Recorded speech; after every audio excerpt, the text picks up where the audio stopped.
남자는 목표의식이 강하기 때문에 일을 하고 있으면 일 생각만 하고 게임을 하고 있으면 게임 생각만 하고 여자친구를 만나고 있으면 여자친구 생각만 합니다. 근데 여자친구 입장에선 일을 할 때도 게임을 할 때도 내 생각이 났으면 싶죠. 하지만 남자 특성상 여자친구가 아무리 좋아도 아무리 괜찮은 여자라도 항상 여자친구 생각이 나진 않습니다. 아셨죠? 영상 끝! 전 아니고요. 남자들이 눈앞에 뭐가 있든 시도 때도 없이 생각나는 게 딱 하나 있습니다. 바로 그거요. 그거, 스킨십. 여자들이 보기에 남자들은 정말 지나치다 싶을 정도로 스킨십에 열광합니다. 생물학적으로 남자가 성적인 부분을 관장하는 시상하부가 몇 배로 발달되어 있다는 얘기도 있고 정자의 양이 많고 왕성해서 그런 것도 있죠.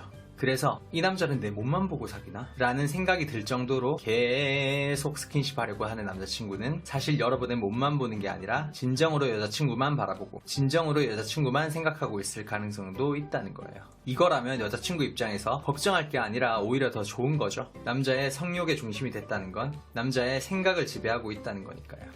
남자친구를 만나면서 스킨십, 쌍시옷을 생각할 때 여러분이 자동으로 떠오르도록 만들게 되면 남자친구는 시키지 않아도 알아서 여러분 생각만 하게 됩니다.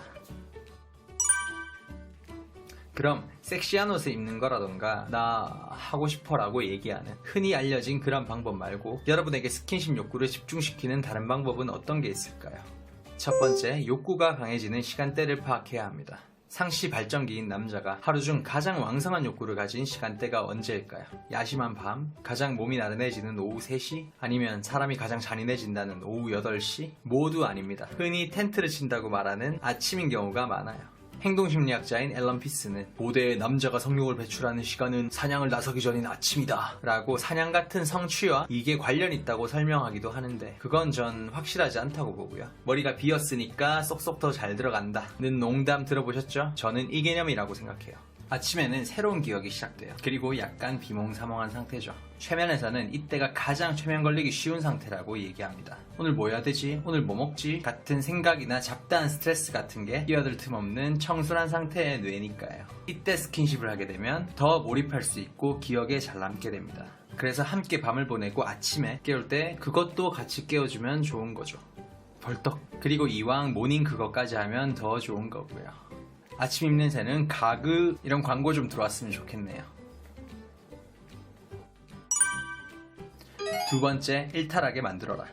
아무리 욕구가 강하고 판타지가 강한 남자들이라 할지라도 그들도 한켠에 두려움과 망설임이 있습니다. 너무 욕구대로만 하면 뭔가 안 좋지 않을까? 안 되지 않을까? 여자친구가 날 변태새끼 취급하면 어떡하지? 싫어하면 어떡하지? 하는 생각들이죠. 근데 여자친구랑은 그래도 되는 거잖아. 어차피 둘만의 일이고 둘만의 추억인데 그렇기 때문에 여자 쪽에서 먼저 다양한 일탈을 시도해서 남자친구가 자기 욕구에 충실하도록 도와주세요. 보통의 여자들은 자기도 용기가 없으니까 못하는 경우가 대부분이니 무조건 기억에 남을 수밖에 없습니다. 어떤 일탈이 잘 먹힐지는 위의 영상에 언급해뒀으니 궁금하시면 클릭해서 들어가 보고요.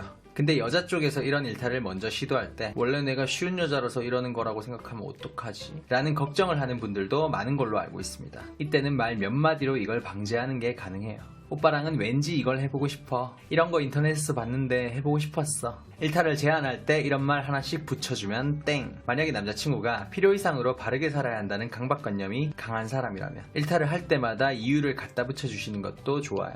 오늘은 왠지 달라지고 싶은 날이니까. 오늘은 우리가 만난 지 146일 되는 날이니까. 오늘은 내가 한껏 꾸미고 나왔으니까. 오늘은 기분 좋게 알딸딸하니까. 요즘 스트레스 많이 받았으니까. 등등 어떤 말도 안 되는 이유라도 상관없습니다. 어차피 고자가 아닌 이상 감정은 올라올 수밖에 없고 그때 필요한 건 감정에 충실할 핑곗거리일 뿐이니까요. 마치 옛날 예능에선 무슨 특집이라고 하면 진짜 특별히 한 편 찍는 프로젝트 방송 같은 느낌이었는데 요즘 예능은 매 회차마다 무슨 특집이라고 매번 특별한 척 컨셉을 잡는 것과 같습니다. 보통은 성적 판타지라고 하면 판타지를 함께하는 상대가 아닌 판타지가 일어나는 상황이 중심인 경우가 많습니다. 야동에서도 가장 인기 있는 장르가 상황물이죠. 그러다 보니 어디서 해봤다고 무용담을 늘어놓는 남자는 많지만 그 여자랑 어디서 하니까 좋더라고 얘기하는 남자는 거의 없어요. 즉 판타지의 주인공이 여자친구가 아닌 거죠. 근데 웃긴 건 반대로 야동 배우를 생각할 땐 배우 누구누구가 나오니까 좋았다 라고 얘기할 때가 많고 그 배우가 어떤 상황을 찍었다는 식으로 얘기하는 경우는 별로 없단 말이에요. 이게 남자들의 세계입니다. 여기서 착안해 여러분이 그의 주인공이 되는 방법은 배우가 작품에 출연했다는 느낌으로 남자친구와 함께하는 일탈 상황에 일일이 스토리나 타이틀을 붙여주는 겁니다. 야동처럼요. 저는 이걸 그녀 시리즈라고 부릅니다. 남자친구가 야근하고 있다고 하면 그래? 그럼 내가 오빠 힘나게 해줘야 되겠네? 책상 밑에 봐봐. 내가 뭐하고 있게? 카페에서 테이블 밑으로 발을 뻗어 건드리면서 만약 이 자리가 소개팅이라면 우리가 이 다음 어떻게 될까? 차를 타고 사람들이 많은 번화가를 지나갈 때 지금 내가 이 자리에서 알몸이면 어떨 것 같아? 이런 식인 거죠. 실제로 일탈을 하는 상황에 스토리를 붙여주는 겁니다. 그러면 남자친구는 천의 얼굴을 가진 배우나 다양한 장르의 춤과 노래를 보여주는 아이돌에게 열광하듯 여자친구인 여러분을 덕질하게 될 확률이 높습니다. 처음 데뷔한 배우를 봤을 때 관객은 배우가 아닌 작품 속 캐릭터를 보죠. 하지만 그 배우가 많은 작품, 다양한 캐릭터를 연기할수록 나중에는 배우 자체에 열광하게 되잖아요. 이거랑 같은 원리입니다. 흥분되는 일탈 스토리가 많아지고 다양해질수록 점점 상황 자체가 아닌 상황을 만들어주는 여자친구에게 흥분하게 되는 겁니다. 아침에 청순한 뇌에 기억을 남기고 평소 일상 속에서 계속 일탈을 하고 그 일탈 상황에 스토리를 주입한다. 그렇게 성적 판타지를 지배하게 되고 남자친구는 욕구가 올라올 때마다 여자친구 생각이 날 수밖에 없는 거예요. 심지어 헤어지더라도 계속 생각날 겁니다. 남자 인생에서 그렇게 해주는 여자는 거의 없으니까요. 제목만 보고 건전한 내용인 줄 아셨을 겁니다. 물론 저는 그저 제목에 충실한 방법만 알려드렸을 뿐 다른 어떤 음란마귀도 없다는 걸 기억해주세요. 끊임없이 생각나는 연애하시길 바랍니다. 구독과 좋아요도 잊지 말아주세요. 이상 바코였습니다.